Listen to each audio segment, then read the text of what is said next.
சென்று சேர வேண்டும் என்பதற்காக தான் இந்த திட்டங்கள்லாம் முன்னெடுத்திருக்கிறோம். அதனால ஒரு இடத்துல அப்படி நடந்தது, சமூக வலைதளத்தில் சுட்டிக்காட்டப்பட்ட பிறகு அது உடனடியாக சம்பந்தப்பட்ட ஆசிரியர்கள் அந்த பைகளை பறிமுதல் செய்துட்டாங்க. திமுக கூட்டணி தேவால தான் அந்த ஆட்சி தொடர்றது, விரைவில் முற்றுப்புள்ளி வைப்போம்னு திமுக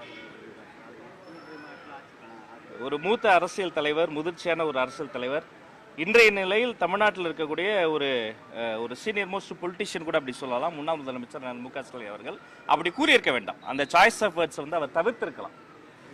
நம்மளை பொறுத்த வரைக்கும் நமது கூட்டில் இருக்கக்கூடியவர்களை சொன்னபடி மாண்புமிகு தமிழ்நாடு முதலமைச்சர் சி ஜோசப் விஜய் அவர்கள் அமைச்சரவையில் இடம் தந்திருக்கிறார். இன்னைக்கு வன்னியரசு தோழருக்கு அமைச்சரவை இடம் கிடைத்திருப்பது வன்னியரசு தோழர் என்ற ஒரு தனி மனிதருக்கு கிடையாது. அது நீண்ட நெடுங்காலமாக ஒடுக்கப்பட்ட மக்களுக்கான ஒரு அங்கீகாரம். இன்னைக்கு இந்திய யூனியன் முஸ்லீம் லீக் இத்தனை ஆண்டுகள் சுதந்திரத்துக்கு பிறகு முதல் முறையாக அமைச்சரவை இடம் பிடித்திருக்கிறது என்பது குரலற்றவர்களுக்கு குரலாக ஒழிப்பதற்கான அடையாளம். அப்ப கூட்டணி என்ற பேரில் அவர்களினுடைய முதுகில் ஏறி சவாரி செய்துவிட்டு வாக்குகளை மட்டும் வாங்கிவிட்டு அவர்களுக்கான அங்கீகாரத்தை இத்தனால் தராம இருந்தாங்க.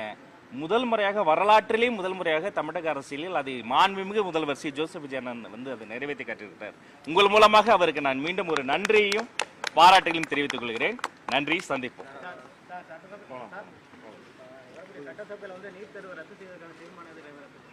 இன்னும் பல்வேறு தீர்மானங்கள் வர இருக்கிறது, ஆலோசனைகள் நடைபெற்று நம்முடைய மதுரை மண்ணிலே ரோட்டரி சங்கத்தின் ஏற்பாட்டிலே சிறப்பான ஒரு முறையில் மாணவ மணிகளுக்கு பல்வேறு உதவி நிகழ்ச்சிகள்லாம் ஏற்பாடு செய்திருக்கிறாங்க.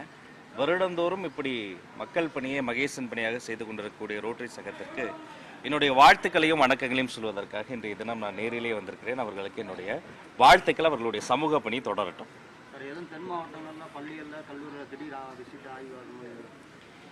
நான் ஒன்று சொல்லிக்கிறேன், இது ஒரு அமைச்சர் என்ற முறையை விட ஒரு சகோதரனாக சொல்லிக்கிறேன். தமிழ்நாடு முழுக்க இருக்கக்கூடிய எந்த பள்ளிக்கூடத்தில் வேண்டுமானாலும் எப்போது வேண்டுமானாலும் முன்னறிவிப்பின்றி நான் வருவேன் என்பதை இந்த நேரத்தில் சுட்டி காட்டுகிறேன். இது ஒரு எச்சரிக்கையாக நீங்கள் எடுத்துக்க வேண்டாம், அது ஒரு பொறுப்புணர்வாக நாம் எடுத்துக்கணும். எல்லா அதிகாரிகளும், சம்பந்தப்பட்ட ஆசிரியர்களும், தலைமை ஆசிரியர்களும், அவங்க டிஇஓ சிஇஓ எல்லோருமே சேர்ந்து ஒரு கூட்டு பொறுப்புணர்ச்சியோடு இந்த மாணவர்களினுடைய எதிர்காலத்தை நாம் தீர்மானிக்கிற இடத்துல இருக்கிறோம். அப்போ சொல்லிவிட்டு வருவதோ அல்லது சமுதாயத்துக்கு வருவதோ கிடையாது. இது இந்த தமிழ்நாடு முழுக்க இருக்கக்கூடிய திக்கெட்டும் திசையட்டும் இருக்கிற 38 மாவட்டங்களுக்கும் எப்போ வேண்டும்னாலும் எந்த நேரத்தினாலும் நாங்கள் நேரில் பார்ப்போம். அப்போ எல்லா நேரத்திலையும் இது தயார் நிலையில் வைத்துக்கொள்ள வேண்டியது சம்பந்தப்பட்ட அதிகாரிகளுடைய கூட்டு பொறுப்புணர்ச்சி என்பதை இந்த நேரத்தில் நான் சுட்டி காட்டிக் கொள்கிறேன்.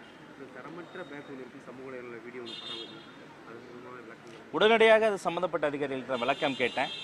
அந்த பர்டிகுலராக அந்த குறிப்பிட்ட பள்ளிக்கூடத்தில்ங்க அந்த பேகை நம்ம டிஸ்ட்ரிபியூட் பண்ணுறதுக்காக அந்த குழந்தைகள்லாம் கூப்பிட்ட போது ஏற்கனவே அந்த குழந்தைகளுக்கு வீட்டில் பேக் வாங்கி கொடுத்துருக்குறாங்க, நல்ல ஃபேன்சியான பேக் வாங்கி கொடுத்துருக்குறாங்க. அந்த குழந்தைங்க ஏற்கனவே பேக் வாங்கினதால இங்கே இந்த பள்ளிக்கூடத்துலேயும் ஒரு சில குழந்தைகள் அந்த பேகை வாங்கிட்டு அந்த பேக்கில் இருந்த பொருட்கள், புத்தகங்கள், வண்ண பென்சில்கள், கிரையான்ஸ் எல்லாத்தையும் எடுத்து தாங்க ஏற்கனவே வாங்கின புது பேக்கில் வச்சுட்டு போகும்போது ஒரு விளையாட்டாக அந்த 2 பேக் அப்படி தூக்கி போட்டிருக்கிறாங்க.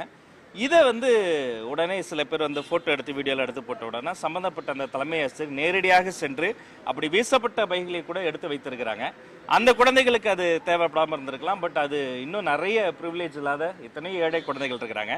அது உரிய முறையில் மற்ற குழந்தைகளுக்கு சென்று சேர்ப்பிக்கப்பட்டது. எல்லா குழந்தைகளுக்குமே எல்லாமே சரியாக சமமாக சென்று சேர வேண்டும் என்பதற்காக தான் இந்த திட்டங்கள்லாம் முன்னெடுத்திருக்கிறோம். அதனால ஒரு இடத்துல அப்படி நடந்தது, சமூக வலைதளத்தில் சுட்டிக்காட்டப்பட்ட பிறகு அது உடனடியாக சம்பந்தப்பட்ட ஆசிரியர்கள் அந்த பைகளை பறிமுதல் செய்துட்டாங்க. திமுக கூட்டணி தேவால தான் அந்த ஆட்சி தொடர்